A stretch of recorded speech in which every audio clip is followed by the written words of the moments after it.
Today we learned about the properties of squares. Squares are the richest in properties of the shapes that we've learned about so far, because you need 3 properties to prove that a quadrilateral is a square.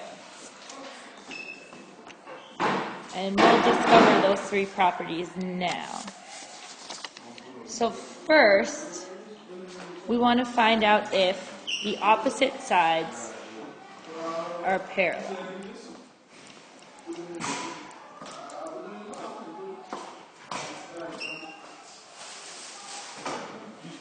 And we'll discover this down here. So we find the slope of AB. Hold on. Okay. The slope of AB, which is 3 plus 1 over negative 1 plus 2, gives me 4 over 1, gives me 4, is parallel to DC. So we find the slope of DC, which is 2 plus 2 over 3 minus 2, gives me 4 over 1, which gives me 4. So these two are the same slope here. Let's put those slopes over here. We have AB is 4, BC is 4, and then we want to find the slope of AD, which will be negative 2 plus 1 over 2 plus 2, which gives me negative 1 over 4. The side opposite of AD is BC, so we find the slope of BC, which is 2 minus 3 over 3 plus 1, which gives us negative 1 over 4.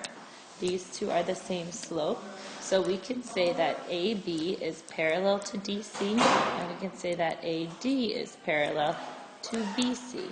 So let's put those slopes over here. AD is negative 1 over 4.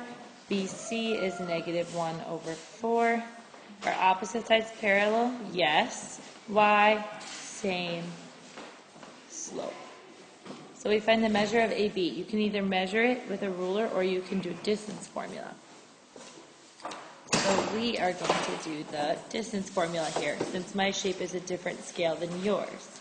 We have the distance of AB equals the square root of negative 1 plus 2 squared plus 3 plus 1 squared gives us the distance of AB equals the square root of 1 plus 16. The distance of AB gives me the square root of 17.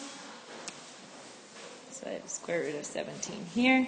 I found the distance of the other sides previously to save time, but I want you to know that opposite sides are congruent because they have the same measure. So now, are all sides congruent? Yes. Same measure.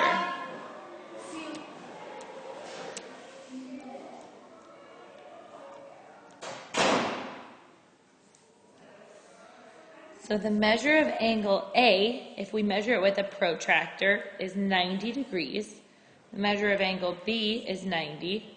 The measure of angle C is 90. And the measure of angle D is 90.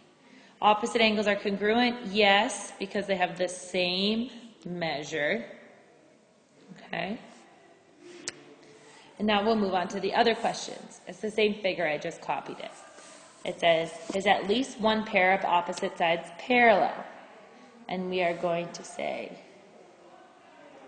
no, because it has 2 sides parallel. Oh wait, we say yes, because it has 2 parallel sides.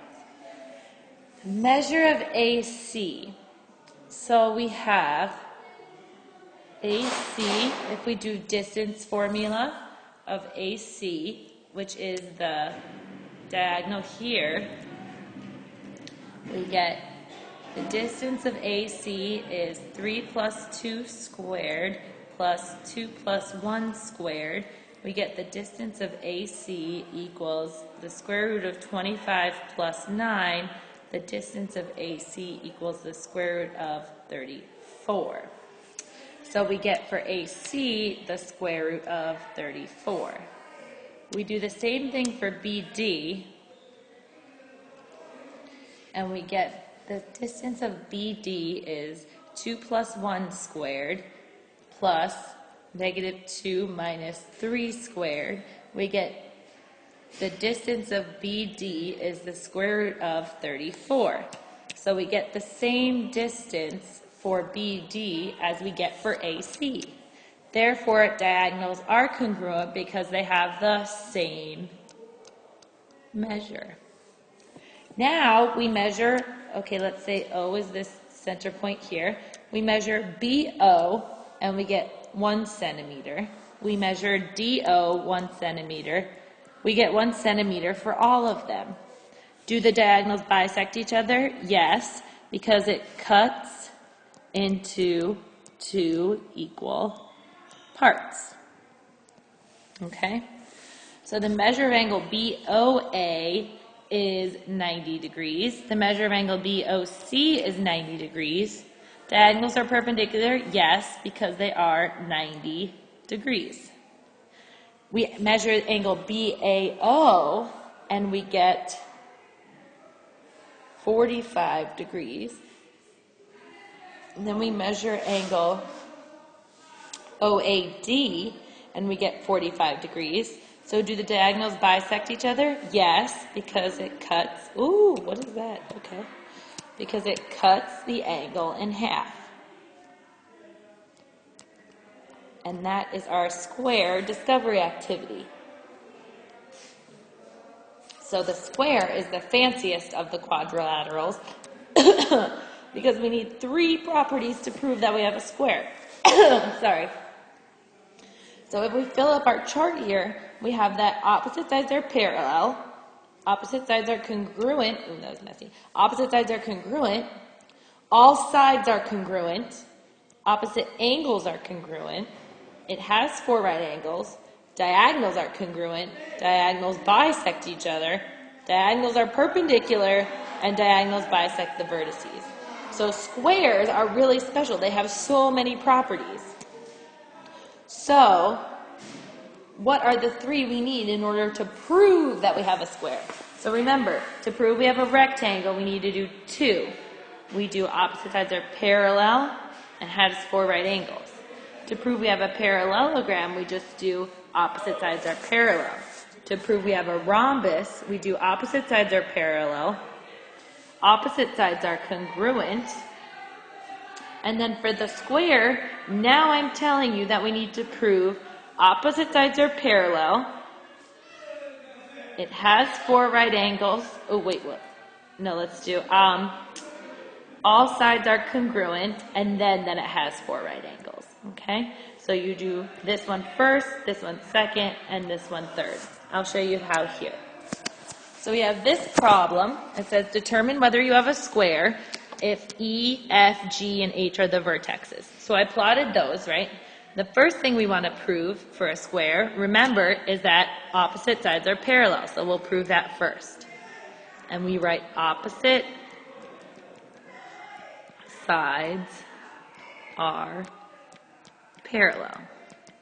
So let's prove that. We have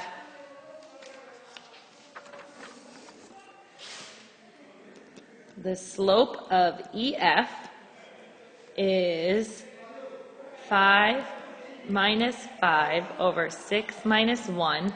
I get 0 over 5 equals 0. Now I want to find the slope of the opposite line, which is HG. I get 10 minus 10 over 6 minus 1 equals 0 over 5 gives me 0. So we have EF parallel to HG. So we write, yes, EF parallel to HG. Now let's find the second set of slopes. We have the slope of EH equals 10 minus 5 over 1 minus 1 gives me 5 over 0, which is undefined. Now we find the slope of FG. We get 10 minus 5 over 6 minus 6 gives me 5 over 0, which is undefined. So we get that HE is parallel to GF because they have the same slope. So we have proven that opposite sides are parallel. Now let's move on to the next property, which is that all sides are congruent. How do we do that? I'll make it a different color for you. We write all sides are congruent. Then we find the slope of we find the distance of two consecutive sides. Consecutive sides mean two sides that are next to each other.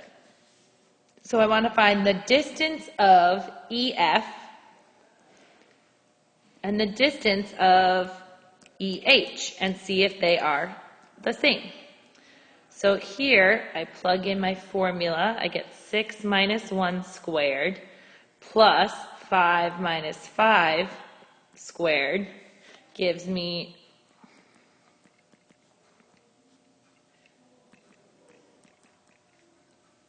a distance of 5 for EF. Okay, so EF is 5. I find the distance of EH. I get 1 minus 1 squared plus 10 minus 5 squared. The distance of EH is 0 squared plus 5 squared. The distance of EH is also 5. So now we have proven that opposite sides are parallel and all sides are congruent. Now we need to prove our third property, which is that it has 4 right angles. So I'll do this in yet another color. We have 3 has 4 right angles. And how do we prove that two lines intersect at 90 degrees?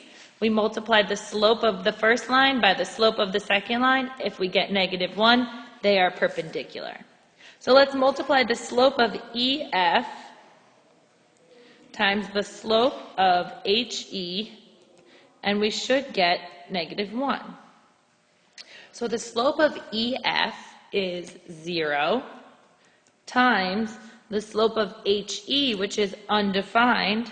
So remember, in that special case where we have 0 times undefined, we always have a right angle. So therefore, it has 4 right angles, opposite sides are parallel, and all sides are congruent. So we say, yes, we have a